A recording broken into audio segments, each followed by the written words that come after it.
Hello YouTube. Just showing what I've been up to in the loft. I've finally got some parts to finish off what I've started. If you follow me on Facebook, I purchased some switches, and because I had a bit of free time on my hands because of the lockdown and everything that's been going on. And again, I hope everyone's doing okay and staying safe. But basically I've done this control panel, and because my electrical skills aren't that great, I've done it out of foam, and I shouldn't have done really. And you use a probe to switch the points. You can see how rusty they've gone already, and it wasn't that great.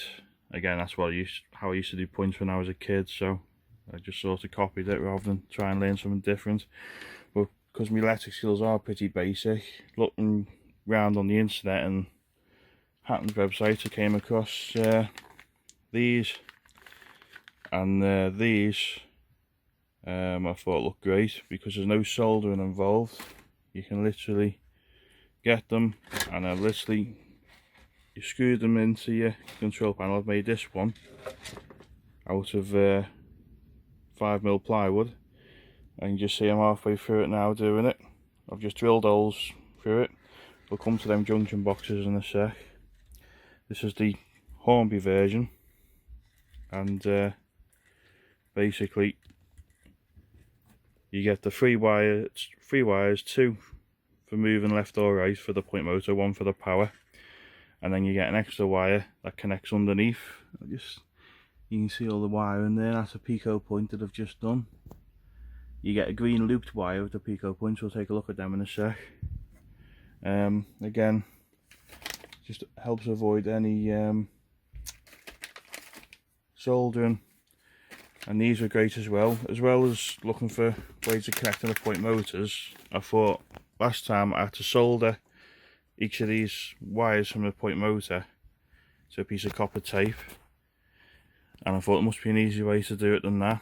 So I'm looking again on YouTube, and ask for help on Facebook on the YouTube community page and Model Railway Network and so on.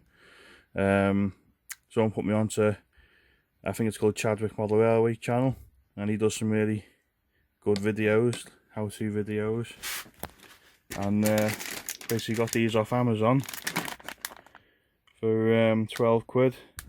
So there's 6 of them in total.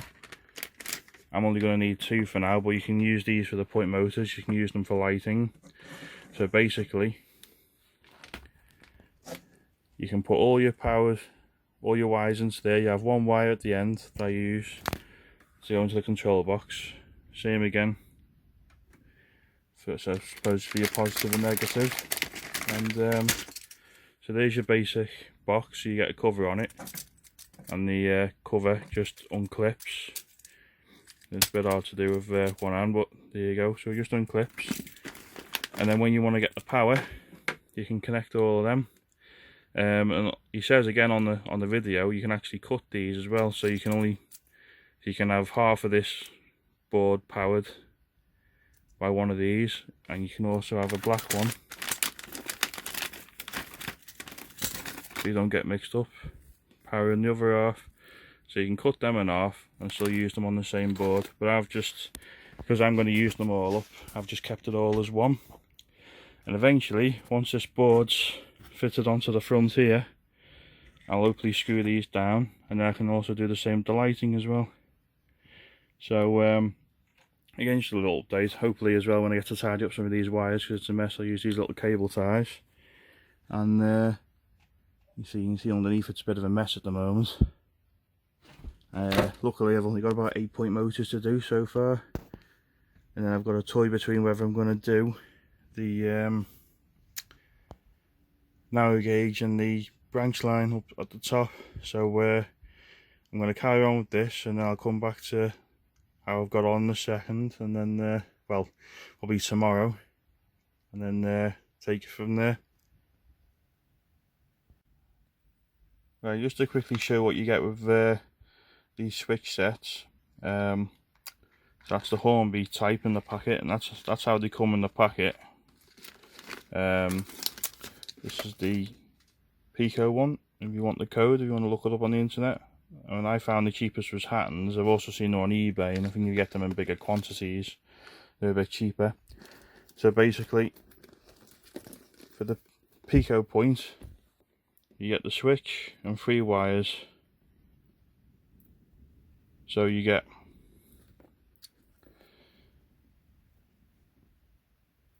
two wires for switching the point left and right, and then the blue is the power. So that goes straight to your power supply, AC 16 volts. You also get an extension cable to make it longer if you need to.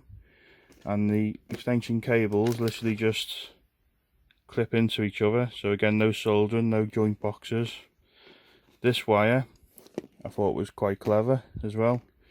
So on your Pico point motors, you got to put the power into 2 slots. So that's a looped wire, and that plugs straight into your point motor. That's only an old one, so basically 2. And on modern point motors, these just slide up. And then the other end, again, you've got another extension piece. I think takes it to about 1/2 meter or just a bit longer. So that's basically it. Yeah, a little piece of heat shrink as well. But yeah, for someone who doesn't know electrics like me, it couldn't be any simpler really. And you get a nice basic simple instruction. So each packet, you have a set of instructions for Pico and one for Hornby. So hope this is of help, and I'll show you it working soon, hopefully. See how we get on. So bye for now.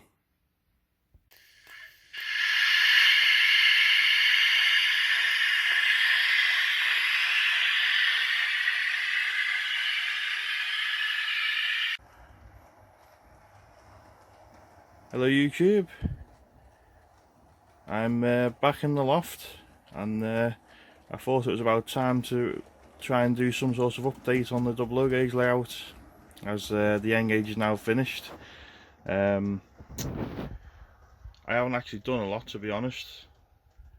The first week of lockdown, I had a little bit of time up here doing the new control panel, so you can see how far I got. Still a bit of a mess. I'll go back to what I've been doing later on in the video, and we've got the almost completed control panel for the mainline track, which is looking good. I've just got one more point to do, so that's basically what I've done.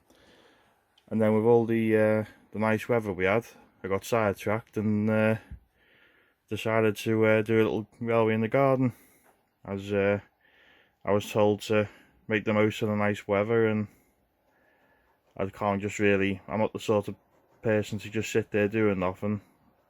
I get too bored otherwise, so I ended up building the garden railway. So just take a look up here. This is the main spot that I'm going to be focusing on. As you can see, I haven't done much, but basically I was going to do a video on maintenance, but just quickly run through. Some of this track is warped. Now I built this upper level in bits and pieces. Well, so if I went back in time, I'd used thicker board really, because you can see where I put a few glazing packers where the track's actually dipped, and because I've just done like an L shape out of a bit of MDF, let's say it's sank a little bit, so I'm going to fill in here with expanding foam to raise it back up a little bit. So I noticed some of the locos were stalling on a few even bits. The ballast, as you can see here, we've glued and pinned the track down, so it must have got quite hot. As you can see, the track's lifted up slightly. Luckily I hadn't glued the ballast down, so I'm going to vacuum it all up and reglue and nail the track down, hopefully more permanent this time. So and coming back to here, I wanted to create a bit of a yard area. Now I didn't want to put a big engine shed or a good shed here because it would block the view of the church seam, and so the other end was of the heritage lines where the main loco depot is. But here I wanted to just create a couple of sidings where you see on a typical heritage line, where you see rusted old locos or wagons stored ready for restoration, or just general purpose rolling stock, just put into store. So I've weathered up some of these old sleepers really that were off cuts of Plexi-Track. I've tried to weather up some old wheels. Also I need to sort out this tunnel mouth entrance, either put some sort of girder in front, because there wouldn't be anything holding these bricks up otherwise, and something along the top here that I haven't thought of yet. And basically, well, scenery all up, I'm going to put a few old wagons and things on there, but I think I'm going to redo the track layout first. While I'm pulling the track up to sort that ballast out, what I was thinking of doing was getting rid of this here, putting another point in here, and have a third siding cutting across here, so I've got more storage, because I think it'd just be easier than having another power source going this way and stuff. So that's the other siding. But what I might do is, what I was thinking of doing as well was do the third siding like that, but keep a track down here, and then maybe have a work party, so as if they're finishing the track off and connecting it up to here. So that's something else I was thinking of. This corner, I still can't make my mind up what to do with it. I really need to get this corner sorted, because it's quite awkward to get to. So whatever I do, I want to do it so that I don't have to go near it again. So I was either thinking, because it's a bit of a town or village scene, either do like a bit of a cricket club or playground. The other thing you could guess that I was thinking of was some sort of military museum, because I've got loads of Airfix kits that are around the same scale. Or the easiest thing was just simply do a bit of hilly ground and put some farm animals on it. But yeah, still not decided. Like I say, I can't do nothing on the narrow gauge bit of the railway till I've sorted this side out. So I'm going to cut this whole section out here to either create the appearance of an estuary or maybe just a river. I haven't decided yet again what to do. And I want to incorporate a bit of a campsite, or a little bit of a mining museum, as I've mentioned before. So yeah, I've got to figure out how to cram it all in. But also, when lifting this track up, I've got enough space under there to fit some point motors. I wasn't going to bother originally, but now I've seen a simple way of doing them, I bought a few more of these to go underneath. So I think that's going to be on the list of things to do. So yeah, once I've decided, you'll see it soon on the next video.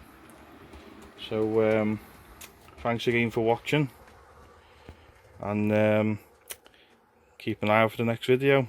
Thanks a lot.